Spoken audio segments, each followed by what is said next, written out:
तो एक बार पहले हम हमारे जो सम्मानित अतिथि हैं उत्तराखंड के मुख्यमंत्री पुष्कर सिंह धामी जी का एक बार फिर से जोरदार तालियों से स्वागत करें।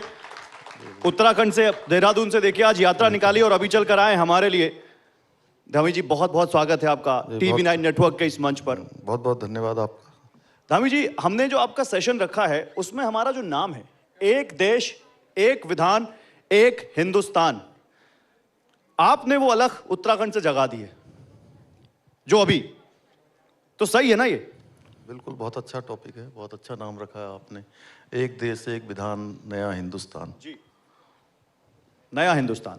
जी बिल्कुल, उसी तरफ हम लोग सब बढ़ रहे हैं। हमारे प्रधानमंत्री जी के नेतृत्व में देश हर तरफ ऐसे ही बढ़ रहा है और नवाचार देश के अंदर हो रहे हैं। और 2014 के बाद हर तरीके से जो देश बहुत लंबे समय से जिसकी प्रतीक्षा करता था, वो सारे काम पिछले 10-11 सालों में तेज़ी से आगे बढ़े हैं। उनमें डिसीजन हुए हैं, चाहे कश्मीर में धारा 370 खत्म होना हो, चाहे अयोध्या में भगवान राम का मंदिर बनना हो, 3 तलाक का कानून हो, CAA का कानून हो, ज्ञान विज्ञान का क्षेत्र हो। पूरी दुनिया के अंदर भारत को वैश्विक रूप से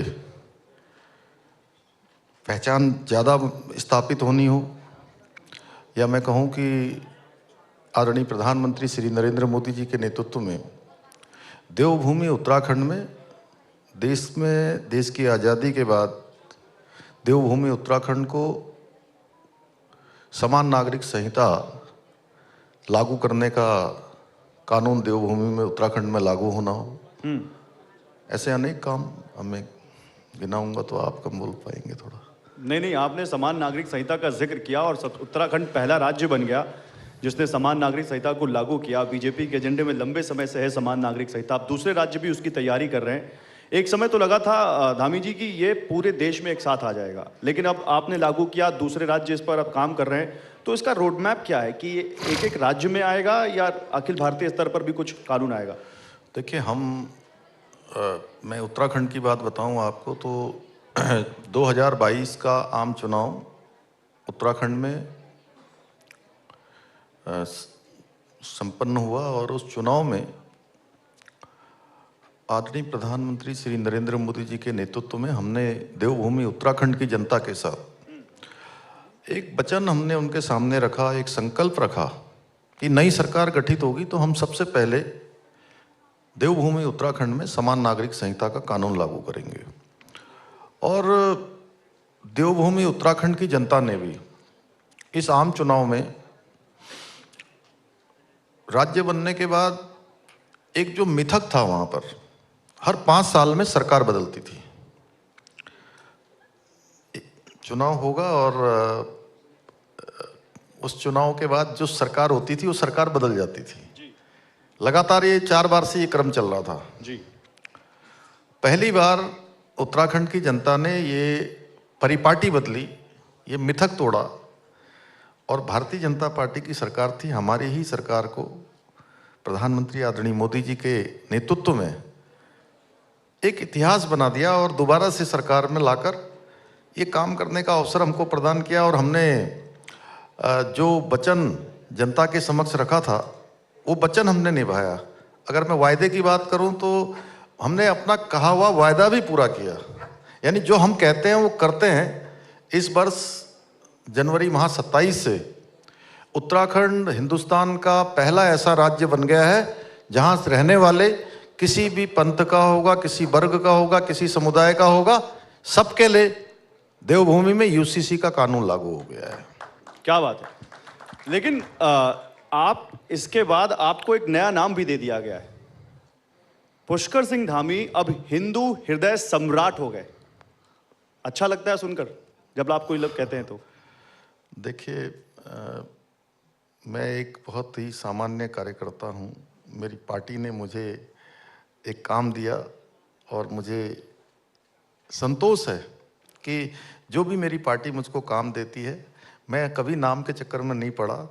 और कई बार मुझे लोग पूछते हैं, एक अगला प्रश्न भी पूछते हैं कि आप एक बार नहीं दूसरी बार भी चीफ मिनिस्टर बन गए, अब आगे क्या बनना चाहते हैं? तो मैं कभी नाम के चक्कर में भी नहीं पड़ता हूँ और कभी आगे क्या होगा ये भी नहीं सोचता हूँ, क्योंकि मैंने बचपन से, मैं एक सैनिक परिवार में पैदा हुआ, सेना के साथ मेरा लालन पालन हुआ, बड़ा हुआ, बहुत सामान्य स्थितियों परिस्थितियाँ हमने देखी। बस हाँ, जीवन में एक चीज़ जरूर मैं सोचता था हमेशा कि जो भी करना है कुछ बनने के लिए नहीं करना है, कुछ करने के लिए और कुछ करके दिखाने के लिए करना है। क्या बात है, तालियां हो जाए भाई एक बार। और नहीं, आपने करके दिखाया है, यूसीसी लागू करके दिखाया है। लेकिन जब मैंने कहा कि लोग आपकी तारीफ करने लग गए हैं, आपको हिंदू हृदय सम्राट कहने लग गए हैं, तो एक वर्ग है जो आपसे नाराज भी हो गया है। और वो वर्ग मुस्लिम वर्ग है। वो ये कह रहा है कि मुस्लिमों को दबाया जा रहा है इस कानून के तहत, उनके अधिकार छीने जा रहे हैं। हम नहीं मानेंगे हम इस यूसीसी को। वो अभी भी विरोध कर रहे हैं। देखिए, यूसीसी भारत की संविधान में जो प्रावधान किया गया है, संविधान के अनुच्छेद 44 में इसका प्रावधान किया गया है।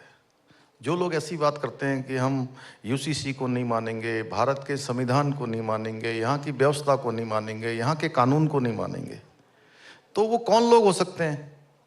वो व्यवस्था विरोधी लोग हैं, वो संविधान विरोधी लोग हैं, वो बाबा साहब अंबेडकर और जो संविधान बनाने वाले लोग हैं उनको न मानने वाले लोग हैं।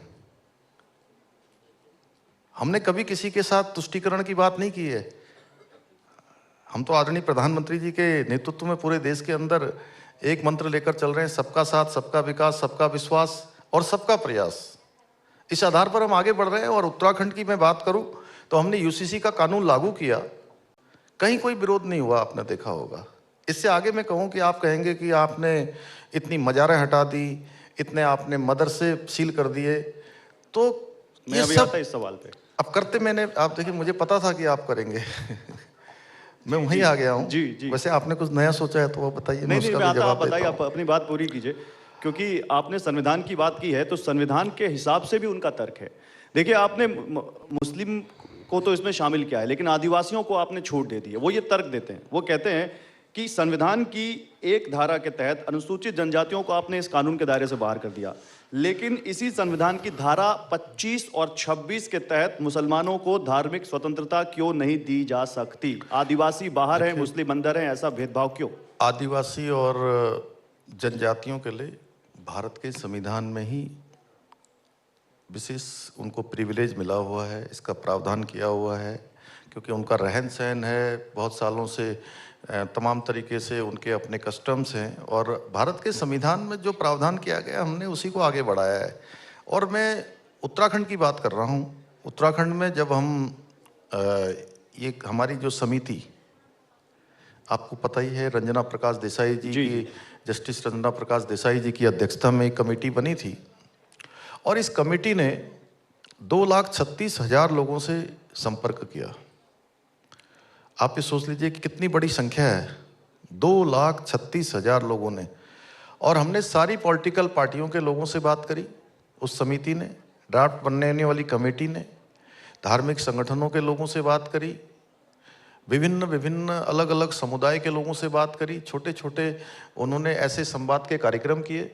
सबसे बात करने के बाद ड्राफ्ट बनाया गया, और उसमें जो हमारे आदिवासी समाज, जनजाति समाज के लोग हैं, उन्होंने कहा कि वैसे हम अब चूंकि हमारे कस्टम पहले से काफ़ी जैसे जैसे चीज़ें आगे बढ़ी हैं, विकास हुआ है, विस्तार हुआ है, हमको इसमें शामिल कर दे तो हमें कोई आपत्ति नहीं है, लेकिन हमको कुछ समय दे दीजिए।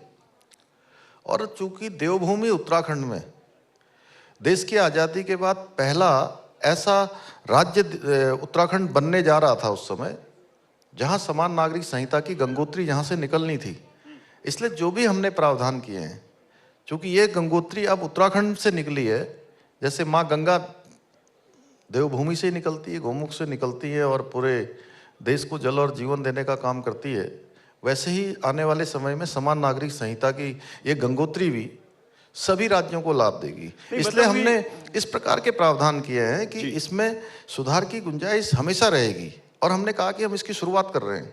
मतलब आगे चल के इसमें बदलाव हो सकते हैं, आदिवासी शामिल हो सकते हैं, क्योंकि वो ये पूछ रहे हैं समान कैसे हुआ ये। अरे देश के अंदर देखिए, जैसी जैसी आवश्यकताएं होती हैं वैसे वैसे कानून बनते गए हैं, वैसे वैसे निर्णय लेते गए। वैसे तो हमारे प्रधानमंत्री जी के, मोदी जी के कालखंड में अनेक ऐसे कानून थे जिनकी आवश्यकताएं नहीं थी, जिनके कारण से जटिलताएं हो रही थी, समस्याएं पैदा हो रही थी, सरलीकरण चीजों का नहीं हो रहा था, वो सारा का सारा खत्म किए गए हैं। बड़ी संख्या है, 1000 से भी ज्यादा वो है। अच्छा, हालांकि इसके बाद आप मदरसों से बड़े नाराज हो गए, जिसका जिक्र आप कर रहे थे। 150 के करीब मदरसे आपने सील कर दिए। नहीं नहीं, मतलब देखिए कोई नाराजगी है क्या? बिल्कुल कोई नाराजगी जैसी बात नहीं है, लेकिन देश का कानून सबके लिए लागू होगा। बिल्कुल होगा। होना चाहिए कि नहीं होना चाहिए? थोड़ा मैं आप सबका भी ध्यान खींचना चाहता हूँ, इधर भी बच्चे जो लोग हैं। आप लोग मानते हैं ना कि देश में कानून का राज स्थापित होना चाहिए? तो अगर होना चाहिए तो थोड़ा जोर से बोलिए, बच्चे भी हैं हमारे, बड़े नौजवान बोलिए भाई। लोग। होना चाहिए तो ये हम कानून का राज स्थापित कर रहे हैं और सबको कानून से जीने की आदत हो, हम ऐसी व्यवस्था कर रहे हैं। अब मदरसे हैं, उनका रजिस्ट्रेशन नहीं है, कह रहे हैं कि ये मदरसा चला रहे हैं, चला कुछ और रहे हैं। कह रहे हैं कि बच्चे जो है, जो बच्चे उसमें आए हैं या जो भी लोग उसके अंदर निवास कर रहे हैं, या वो पढ़ाई के नाम पर आए हुए हैं, तालीम के नाम पर आए हुए हैं, वो काम नहीं कर रहे हैं। क्या कर रहे कोई रोहिंग्या है, कोई अपराधी किस्म का है, तमाम ऐसी रिपोर्टें आई। हमने कहा कि नहीं भाई, बच्चों को, चाहे बच्चा देखे किसी भी वर्ग का हो, उसको शिक्षा का अधिकार है, उसको शिक्षा मिलनी चाहिए, हम मानते हैं और हम उनकी व्यवस्था कर रहे हैं। और अच्छे अच्छे मदरसे भी हैं। आपके यहाँ रिपोर्ट भी चली थी TV9 में एक मदरसों को लेकर जी। एक मॉडर्न मदरसे, जी जी वो देहरादून का ही था, आपको ध्यान होगा जी। तो हम तो इस तरफ ले जाना चाहते हैं कि अच्छी शिक्षा मिले उनको, अच्छे संस्कार मिलें, और उनको पहचान छुपाने की आवश्यकता क्या है? जहाँ जहाँ गड़बड़ियाँ मिली हैं उन गड़बड़ियों को ठीक कर रहे हैं। कानून से जीने की सबकी आदत हो, ऐसी व्यवस्था को हम आगे बढ़ा रहे हैं। नहीं, हरीश रावत ये कह रहे हैं, पूर्व मुख्यमंत्री, कांग्रेस के वरिष्ठ नेता, कि ईद तक रुक जाइए, ईद के बाद कर लीजिएगा। नहीं और नहीं, मोदी जी भी सौगातें मोदी तो बांट ही रहे हैं ईद तक। नहीं नहीं, वो देखिए वो कोई विषय नहीं है। हमने कहा कि ऐसा नहीं है, हम सबको लोकतांत्रिक मूल्यों पर हम विश्वास रखने वाले हैं, उसमें हम कहीं ऐसा नहीं है कि लेकिन हमने पहले से सबको नोटिस दिया हुआ है, सबको, सबकी जो है वेरिफिकेशन करवाई है, उसके आधार पर हम काम कर रहे हैं। हम कोई ये नहीं कि जोर जबरदस्ती कर रहे हैं, हमने थोड़ा कहीं भी डिटेल जोर में बता जबरदस्ती, सकते देखिए हैं कि क्या आपने उन मदरसों में पाया जो उनको सील कर दिया? मतलब कुछ थोड़ा डिटेल में बता सकते हैं? नहीं, बहुत सी चीजें असंदिग्ध पाई गई, जहाँ पर कहा कि यहाँ पर पढ़ाई हो रही है, पढ़ाई नहीं हो रही, कुछ और हो रहा है, उनके रजिस्ट्रेशन नहीं है ठीक प्रकार से, जो लोग उसमें पढ़ने के लिए आए हैं वो कोई अपनी पहचान छुपाकर वहाँ पर आए हुए। तो अच्छे अच्छे मदरसे बने, अच्छे पढ़ाई के संस्थान बने, और हमने कहा जो बंद हो रहे हैं उन बच्चों को भी खाली नहीं छोड़ेंगे। सरकारी स्कूलों में सबका दाखिला होगा, सब अच्छी पढ़ाई करेंगे। हम किसी भी बच्चे के साथ भेदभाव क्यों करेंगे? किसी वर्ग के आधार पर भेदभाव करने वाले नहीं हैं हम तो सबका, मैंने पहले ही कहा कि दरगाहों और मज़ारों पर ही बुलडोजर चला रहे हैं। नहीं नहीं, देखिए ये अतिक्रमण ये बहुत बड़ी समस्या है। उत्तराखंड के अंदर बहुत सारी जगह पर मज़ारें बना दी गई। बना मज़ारें नहीं थी, कहीं पर हरी चादर, नीली चादर, कहीं पीली चादर, ऐसे सरकारी ज़मीनों पर जगह जगह पर ऐसे छोटे छोटे निर्माण कर दिए और जगह जो है अतिक्रमणित कर ली। हमने जब उन ज़मीनों के बारे में पता किया तो सारी सरकारी ज़मीनें थी, सबको नोटिस दिए गए। जिस विभाग की ज़मीन थी उस विभाग ने उनको नोटिस दिया कि आप ये ज़मीन खाली कर दीजिए, सरकारी ज़मीन है, अतिक्रमण नहीं होना चाहिए। बहुत लोगों ने खुद ही खाली करा, और जब अतिक्रमण हटाया गया तो आपको जानकर हैरानी होगी, ये संख्या हमारी 600 से भी ज़्यादा पहुंच गई। 600 स्थानों पर हटाएगी, 6000 एकड़ के लगभग ज़मीन खाली हो गई। एक स्थान पर भी कोई अवशेष नहीं मिला, कहीं पर कुछ नहीं था, जिस कारण से मज़ारें बनाई जाती हैं, आप जानते होंगे। तो कुछ नहीं मिला आपको? कुछ नहीं मिला नीचे, वो केवल और केवल अतिक्रमण था। और कौन नहीं चाहेगा कि अतिक्रमण हटाया जाए? और बाकी फिर लोग कहते हैं कि जी आप किसी को टारगेट कर रहे हैं, जैसे आप कह रहे थे कि एक वर्ग के लोग आपसे नाराज हो रहे हैं। नहीं, मैं इसलिए कह रहा हूं क्योंकि वो कह रहे हैं, उनकी मांग, उनका कहना है कि हमें टारगेट किया जा रहा है। देखिए, हम किसी को टारगेट नहीं कर रहे हैं, और देवभूमि उत्तराखंड बहुत शांत प्रदेश है, बहुत भाईचारे के साथ रहने वाले हैं। कभी आपने मेरे अंदर उग्रता देखी कुछ? आपको कहीं पर दिखाई दिया आप कि तो मैं शांति कभी, से सारे काम किए जा रहे हैं। मैं उस राज्य का मुख्य सेवक हूं, जैसी देवभूमि का स्वरूप है उसके अनुरूप हम काम कर रहे हैं। वहां की जो संस्कृति है, आपस में प्रेम प्यार से रहते हैं, बहुत लोगों में आपस में बहुत प्रेम प्यार है, बहुत शांतिपूर्वक रहते हैं। ये हमारे यहाँ का कोई ऐसा शांति से मदरसे सील कर दिए, शांति से मजारे हटा दी, शांति से यूसीसी लागू कर दिया, बड़ी शांति से सारा पूरा हिंदुत्व का एजेंडा लागू करते हुए धामी जी। जो भी काम किया है हमने सब संविधान के अनुरूप किया है, व्यवस्था के अनुरूप किया है, कानून के अनुरूप किया है। इसलिए सब लोग देखिए, आपको तो देवभूमि उत्तराखंड की प्रशंसा करनी चाहिए कि देवभूमि में रहने वाला हर वर्ग का व्यक्ति, कोई किसी जाति का हो, पंथ का हो, समुदाय का हो, हर एक कानून मान रहा है। एक आदर्श स्थिति में देवभूमि उत्तराखंड जा रहा है। धामी जी, आपने कहा कि वो अवैध मजारे थी, अतिक्रमण थी, इसलिए हटा दी। लेकिन देश में अभी पिछले दिनों एक बहस हुई औरंगजेब की कब्र को लेकर। कुछ हिंदूवादी दल हैं, कुछ बीजेपी के समर्थक भी हैं, वो ये चाहते हैं कि औरंगजेब की कब्र को भी इस देश में नहीं होना चाहिए। आप सहमत हैं उनसे? देखिए, मैं उसमें नहीं जाना चाहता। मैं तो इतना ही चाहता हूँ कि जिन्होंने देश के अंदर औरंगजेब जजिया कर लगाया, धर्मांतरण करवाया, मतांतरण करवाया, वो किसी भी कीमत पर हमारे आदर्श नहीं हो सकते। और देखिए, देश की आज़ादी का आंदोलन था, 1947 में हमारा देश आज़ाद हुआ, तो हम बहुत सारे आंदोलनकारी, बहुत सारे स्वतंत्रता संग्राम सेनानी, उन नायकों का हम जो है जिक्र करते हैं। अगर बात करें तो हल्दी घाटी का युद्ध भी हुआ, पृथ्वीराज चौहान, राणा प्रताप, ये सब भी किसी न किसी बड़े आंदोलन उन्होंने करके जो है एक बड़ी व्यवस्था को, जो खराब व्यवस्था थी, उस व्यवस्था के लिए संघर्ष किया। आखिर किसके लिए किया उन्होंने? तो ऐसे बहुत सारे प्रश्न हैं। और नहीं, औरंगजेब नायक न सही, इतिहास का तो हिस्सा है इस देश का। नहीं, इतिहास देखिए, हमारे बच्चों को, हमारे आने वाली पीढ़ियों को कौन सा इतिहास हमें पढ़ाया जाना चाहिए? देश की आज़ादी में जिन लोगों ने योगदान दिया, बहुत सारे लोग, उनका नाम ही नहीं था इतिहास में। हम वीर बाल दिवस मनाने लगे, किसने शुरू किया? प्रधानमंत्री मोदी जी ने शुरू किया। देश की आज़ादी का इतना बड़ा कालखंड बीत गया, जिन छोटे छोटे बच्चों को, जोरावर और फतेह सिंह, बाबा फतेह सिंह और जोरावर सिंह, उनको जो है दीवारों में जिंदा जीते जी चिनवा दिया गया, लेकिन उनका इतिहास देश दुनिया को बताया नहीं गया। आखिर क्यों? ये प्रश्न केवल मेरा नहीं है कि मैं आपके साथ बैठा हूं, आपके चैनल के माध्यम से लाखों लोग देख रहे होंगे। ये प्रश्न चिन्ह पूरे देश का है, ये प्रश्न पूरे देश का है कि आखिर ये बात आज क्यों हुई। ये सब जो है वीर बाल दिवस, बाबा जोरावर सिंह और बाबा फतेह सिंह का इतिहास पहले क्यों नहीं बताया गया? नहीं, पहले भी बताया गया, ऐसा नहीं कि नहीं बताया गया, लेकिन फिर भी मैं आपसे ये जानना चाहता हूं कि क्या आपका मत क्या होना चाहिए इसमें उनकी मांग पर? अरे, इतनी देर में मैंने मत बता दिया आपको। अब होली पे अभी एक नया विवाद आ गया। होली के पर मस्जिदें ढक दी गई, नमाज के लिए कहा गया सड़क पे मत पढ़ो, छत पर भी ना पढ़ो, जबकि लोग, सामने वाला वर्ग कह रहा है कि आप सड़क पे होली खेल सकते हैं और हमें नमाज छत पर भी नहीं पढ़ने देना चाहते। नहीं, देखिए, उत्तराखंड राज्य में कहीं पर भी ऐसी व्यवस्था नहीं हुई। हाँ, ये जरूर हमने सभी से कहा था कि अपने अपने त्यौहार मनाइए। त्यौहार मनाने से दूसरे को डिस्टरबेंस ना हो, दूसरों को परेशानी ना हो। आप अपना त्यौहार मना रहे हैं, अपना मनाइए। आपको अच्छा काम करना करिए जी, लेकिन आपके काम करने से दूसरे को परेशानी हो जाए तो अच्छा काम नहीं होगा ना। तो इस दूसरों की सुविधा का भी हमें ध्यान रखना चाहिए। कई बार सड़कों पर बड़ी बड़ी लंबी लाइनें लग जाती हैं, उसकी वजह से लोगों का यातायात अव्यवस्थित हो जाता है।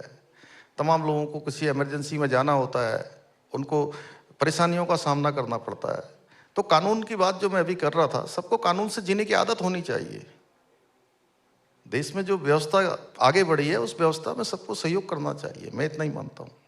नहीं, लेकिन आपने कहा उत्तराखंड में ऐसा नहीं था, लेकिन देश में आप उत्तराखंड से ज़्यादा दूर नहीं है, संभल, वहाँ तो हुआ ऐसा।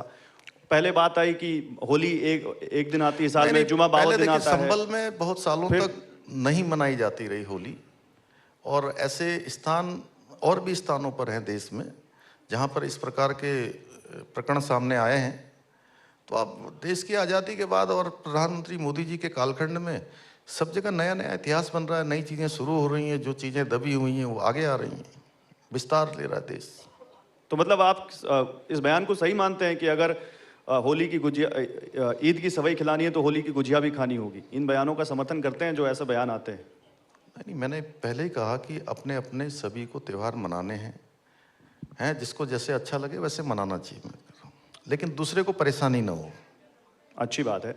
आपकी सरकार के 3 साल पूरे हो गए हैं, इसके लिए आप बधाई के पात्र हैं। सबसे पहले तो आपको इसके लिए बधाई। जी, बहुत बहुत धन्यवाद आप। 3 साल की उपलब्धि क्या रही धामी जी? और कुछ ऐसा जो आप अगले 2 सालों में करना चाहते हैं चुनाव में जाने से पहले कि ये काम मैं ज़रूर करके जाऊँगा? 3 सालों में देखिए, एक तो हमारी पार्टी जब भी चुनाव में जाती है, तो चुनाव में जाने से पहले भारतीय जनता पार्टी एक ऐसी पार्टी है, और प्रधानमंत्री मोदी जी के नेतृत्व में जिन जिन राज्यों में भी, देश में भी हम चुनाव में गए हैं, तो हम पहले दृष्टि पत्र अपना लाते हैं, और उस दृष्टि पत्र के आधार पर जब सरकार बन जाती है तो हम उस काम को आगे बढ़ाते हैं।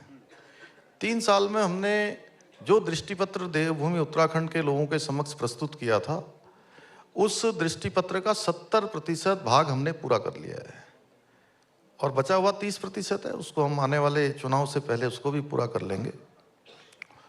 और अनेक नवाचार भी हमने वहाँ पर किए हैं प्रधानमंत्री जी के मार्गदर्शन में, क्योंकि प्रधानमंत्री जी का देवभूमि उत्तराखंड और देवभूमि उत्तराखंड के लोगों से विशेष लगाव है। उसके कारण से आज हम देखें तो तेजी से 4 धाम ऑल वेदर रोडें बनी हैं। दिल्ली देहरादून एलिवेटेड रोड का काम अंतिम चरण में है। आने वाले समय में आप देहरादून जाएंगे ना यहाँ से, जी। तो आप जो है हवाई जहाज़ से नहीं जाएंगे। और मैं तो ऐसा सोच रहा हूँ कि आने वाले समय में कुछ टाइम के बाद दिल्ली देहरादून की टिकट लेने वालों की संख्या नाम मात्र की रह जाएगी। क्या बात है, तालियां। क्योंकि अभी आप टिकट लेके फ्लाइट से जाते हैं तो आपको कम से कम 2 घंटे पहले घर से निकलना होता होगा। 2 घंटा तो होता ही है। बिल्कुल, ज़्यादा भी हो जाता है कई बार। 2 घंटा कम से कम, और 1 घंटा मिला के फ्लाइट में मान लीजिए आप, कितने हो गए? 3 घंटे। जी। फिर आधा घंटा आपको वहाँ से बाहर निकलेंगे आप, कितना हो गया? 3.5 घंटा। 3.5। और 1 घंटा कम से कम आपको जो है, जहाँ आपका गंतव्य होगा देहरादून में कहीं भी, तो 1 घंटे से कम वो भी नहीं लगेगा। कोई 40-45 मिनट का रास्ता है, लेकिन कभी रोडों पर ज़्यादा लोग होते हैं आने जाने वाले, तो 4.5 घंटे का समय लगेगा। और आप रोड से जाएंगे तो मात्र 2 से ढाई घंटे में आप दिल्ली से देहरादून, देहरादून से दिल्ली पहुंच जाएंगे। तो अच्छा है, अपनी गाड़ी से निकल जाएंगे। आप 3 साल की बता रहे थे, 3 साल की बहुत सारी उपलब्धियां हैं, और मैं उसको, अब चूंकि मेरे को भी एक विंटर गेम्स भी कराया आपने? हैं? विंटर गेम्स भी कराया आपने? नहीं, विंटर गेम्स तो हमारे यहाँ एक अलग है, लेकिन नेशनल गेम्स, नेशनल गेम्स, जी। 38वें राष्ट्रीय खेलों का आयोजन इस बार देवभूमि उत्तराखंड को उसकी मेजबानी का अवसर मिला, और 11 स्थानों पर इस राष्ट्रीय खेलों का आयोजन हुआ हमारे यहाँ, अलग अलग शहरों में हुआ।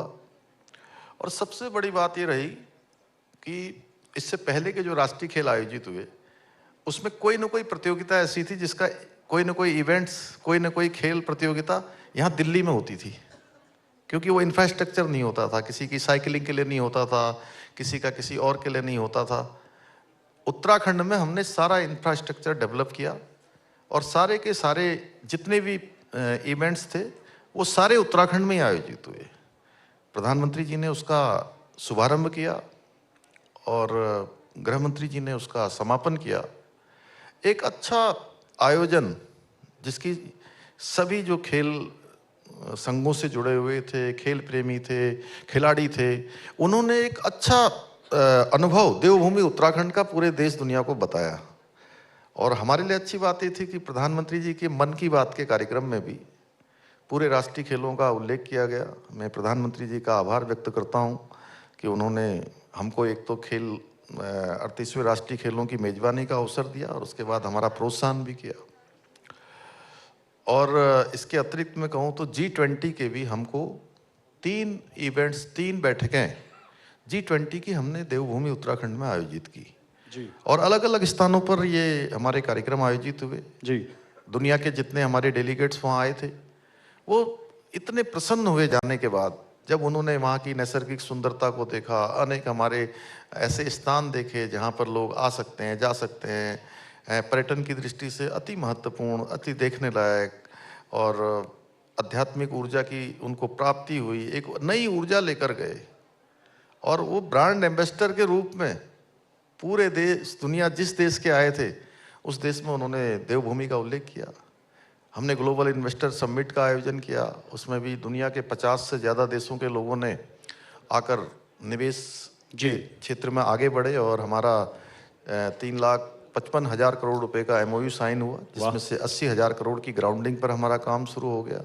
जी और आज स्वास्थ्य के क्षेत्र की मैं बात करूं तो स्वास्थ्य के क्षेत्र में हमारे यहाँ पर ऋषिकेश में एम्स संचालित हो रहा है। जी एक नया एम्स का सैटेलाइट सेंटर हमको प्रधानमंत्री जी ने उत्तराखंड को सौगात दी और किच्छा में सैटेलाइट सेंटर का काम तेजी से चल रहा है। हमारा देहरादून का एयरपोर्ट जिसकी मैं बात कर रहा था अभी, वो भी शानदार बन गया। पूरे देश के लिए 40 से भी अधिक प्रमुख शहरों के लिए रोज उड़ानें हो रही हैं।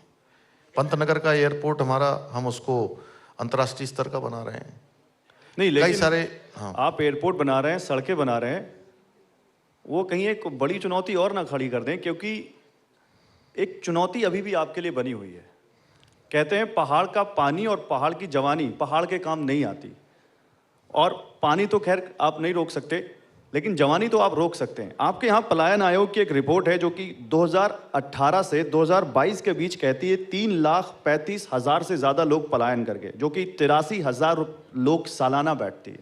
पलायन बड़ी समस्या बनी हुई है और करीब 1700 से ज़्यादा गांव हैं जो आंशिक रूप से या पूर्ण रूप से खाली हो चुके हैं उत्तराखंड में। तो ये रोडें, ये एयरपोर्ट, इनसे लोग ज़्यादा इनका इस्तेमाल करके पलायन तो नहीं कर रहे। ये जो आपके पास रिपोर्ट है, ये पहले की रिपोर्ट है और कोरोना जो विश्वव्यापी 2024 तक।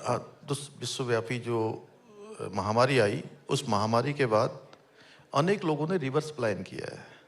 उनकी अनेक सक्सेस स्टोरियां हैं और उसके कारण से अब हम कोशिश कर रहे हैं जो हमारे ऐसे विलेज जहाँ से लोग बिल्कुल पहले से जा चुके हैं, वहाँ पर बुनियादी सुविधाओं को हम दें, ज़रूरत की चीज़ों को पूरा करें, वहाँ शिक्षा का इंतज़ाम करें, चिकित्सा का इंतज़ाम करें, लोगों को उनके रोज़गार की व्यवस्था करें। उस दिशा में हम काम कर रहे हैं बहुत तेज़ी से। और जो कहा आपने पहाड़ का पानी और पहाड़ की जवानी, पहाड़ का पानी उत्तराखंड के भी काम आ रहा है। अब हम अनेक हाइड्रो परियोजनाओं पर काम कर रहे हैं और अभी अभी जो प्रयागराज में कुंभ संपन्न हुआ, जी जी जी, उस कुंभ को संपन्न करवाने में कुछ योगदान देवभूमि उत्तराखंड का भी है। जैसे हमारा टेहरी डैम, वहाँ से प्रत्येक दिन 200 क्यूसेक जल माँ गंगा में छोड़ा जाता था, जिसके कारण से देश दुनिया के लोगों ने बड़ी आस्था और श्रद्धा की डुबकी लगाई। अगर वो डैम नहीं होता तो आप सोचिए, अगर वहाँ पानी कम होता तो क्या थोड़ी बहुत न्यूनता रहती, लेकिन बड़ी अच्छी तरह से, बड़े संपन्नता से मैं कहूँ, लोगों के मन को आह्लादित करता हुआ, सबको प्रसन्न करता हुआ, सबके मन को शांति देता हुआ, एक नई ऊर्जा देकर संपन्न हुआ। तो उसमें योगदान था। तो पहाड़ का पानी पहाड़ के भी काम आ रहा है और देश के भी काम आ रहा है। नहीं, अच्छी बात है, आना भी चाहिए, बहुत अच्छी बात है। और दूसरा, हमारे यहाँ का युवा, देखिए आज सेना में जाकर विभिन्न विभिन्न क्षेत्रों में जाकर जितना उत्तराखंड के लोग उत्तराखंड के अंदर निवास करते हैं, उससे कहीं, मतलब उससे कम लोग देश के अंदर निवास नहीं करते हैं। देश के ऐसे अनेक शहर हैं जहाँ पर देवभूमि उत्तराखंड के लोगों के रहने वालों की संख्या है। आप दुनिया के किसी कोने में चले जाइए, आपको उत्तराखंड का कोई ना कोई व्यक्ति जरूर आपको मिलेगा। और मैं तो कई जगह बात करते करते पहचान जाता हूँ देखते ही कि हमारे उत्तराखंड के। मैं पूछता हूँ भाई कहाँ के हैं, तो उसमें से 1 2 3 4 खड़े होंगे तो 1 2 उत्तराखंड का निकल जाएगा। तो देश के भी काम आ रहे हैं, देश की जो सेना है, आज डिफेंस में हर देश के अंदर, देश की सीमाओं पर, देश की सुरक्षा में लगा हुआ हर 5वां सैनिक देवभूमि उत्तराखंड का है। क्या बात। नहीं, हमें फक्र है उन सैनिकों पर जो उत्तराखंड से गए हैं और सेना में भर्ती हुए हैं, वाकई देश सेवा कर रहे हैं, हम सब की रक्षा कर रहे हैं। लेकिन चार धाम यात्रा पर इस बार आप सख्त हो गए हैं धामी जी। आपने कह दिया इस बार कोई वीआईपी दर्शन नहीं होगा, ऐसा क्यों? देखिए, चार धाम यात्रा बहुत ही आस्था और श्रद्धा की यात्रा है और वो व्यवस्थित रहनी चाहिए। जो आम तीर्थयात्री आता है, श्रद्धालु आता है, हमें उसकी सुरक्षा का भी प्रबंध करना है। उसकी सुरक्षा के साथ साथ उसकी सुगमता, उसके लिए रील बनाने आसानी वालों को भी बैन कर दिया केदारनाथ में कि रील नहीं बना सकते। अब उनका धंधा कैसे चलेगा फिर? रील आप देश के किसी बड़े धाम की आपने कहीं देखा आपने कहीं रील बनते हुए? वहाँ कंप्लीट बैन है, मतलब कोई फोटो भी नहीं खींच सकता। देखिए, अब 2-4 लोगों के कारण से अव्यवस्था हो, मैं समझता हूँ कि किसी को भी अच्छा नहीं लगेगा। फिर क्या है कि 2-4 लोग रील बनाते हैं, उसके कारण से एक संदेश गलत जाता है, लोगों को परेशानी होती है, अव्यवस्था फैलती है। ये व्यवस्था की दृष्टि से की है, क्योंकि हमारा मुख्य ध्येय हमारा, जो भी तीर्थयात्री चार धाम में आ रहा है, किसी भी हमारे देव स्थान पर आ रहा है, उसकी सुरक्षा हमारे लिए सबसे पहली प्राथमिकता है। उसको सुरक्षा देना, उसको परेशानी ना हो, वो एक यात्रा में आया तो एक अच्छा अनुभव लेकर जाए। तो सरकार उसी दिशा में काम कर रही है और हम जो भी यात्रा का प्रबंध करते हैं या यात्रा के लिए जो भी हम नियम बना रहे हैं, यात्रा के भी अपने नियम हैं जी। पहले के समय से यात्रा के नियम हैं जी। यात्रा में हमको कैसे कैसे आचरण करना है, कैसे कैसे नियम संयम से रहना है, सफाई से रहना है, ज़्यादा हमको जो है लोगों को परेशानी ना हो, ऐसा कोई काम नहीं करना है। तो उन नियमों का हमको पालन भी करना है। तो इसलिए हमने ये व्यवस्था की है और चारधाम यात्री हर साल बढ़ रहे हैं, संख्या बड़ी हो रही है जी। और पिछले वर्ष तो आप समझ लीजिए कि 35 दिन तक यात्रा चली नहीं हमारी। जी जी। उसके बावजूद भी 46 लाख से ज़्यादा लोगों ने, तीर्थयात्रियों ने दर्शन किए। बहुत बढ़िया सर, बहुत बहुत अच्छा लगा। और एक नहीं, जी जी, कंप्लीट एक बार कंप्लीट कर देता हूँ। अब मेरे को लगता है समापन की ओर जा रहे हैं हम लोग। तो इस बार हमने क्या करा है कि पहले अभी तक चारधाम यात्रा ये 6 माह चलती है जी। 6 माह कपाट बंद हो जाते हैं और इस वर्ष से हमने शीतकालीन यात्रा प्रारंभ करी है। क्या बात है, तालियां हो जाए एक बार।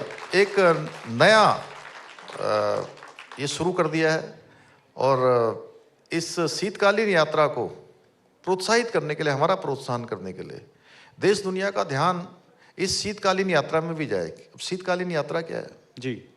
शीतकालीन यात्रा है कि जब धामों के कपाट बंद हो जाते हैं, शीतकाल आता है तो बंद हो जाते हैं, 6 महीने खुले होते हैं, 6 महीने बाद वो बंद हो जाते हैं। तो जैसे हमारा भगवान बद्री विशाल का पांडुकेश्वर में, जोशीमठ में, वहाँ दर्शन होते हैं शीतकाल में 6 महीने।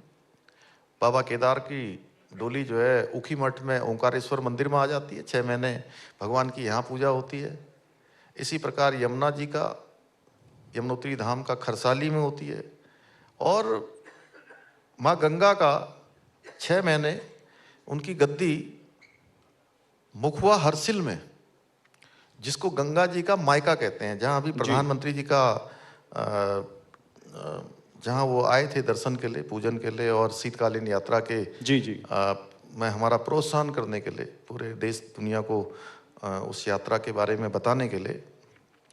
तो इन स्थानों पर भी 6 माह यात्रा चलेगी अब आने वाले समय में। यानी कि अब 6 माह जो लोग हमारे व्यापारी हैं, आने वाले लोग हैं, एक तो उनका काम चलेगा, बहुत अच्छी, अनवरत रूप से चलेगा। दूसरा, शीतकाल में जब पूरे देश के अंदर बहुत सारे स्थान ऐसे हैं जहाँ पर सर्दियों के मौसम में कोहरा छाने लगता है, बादल लगे होते हैं, महीने महीने तक भगवान सूर्यदेव के दर्शन नहीं होते हैं।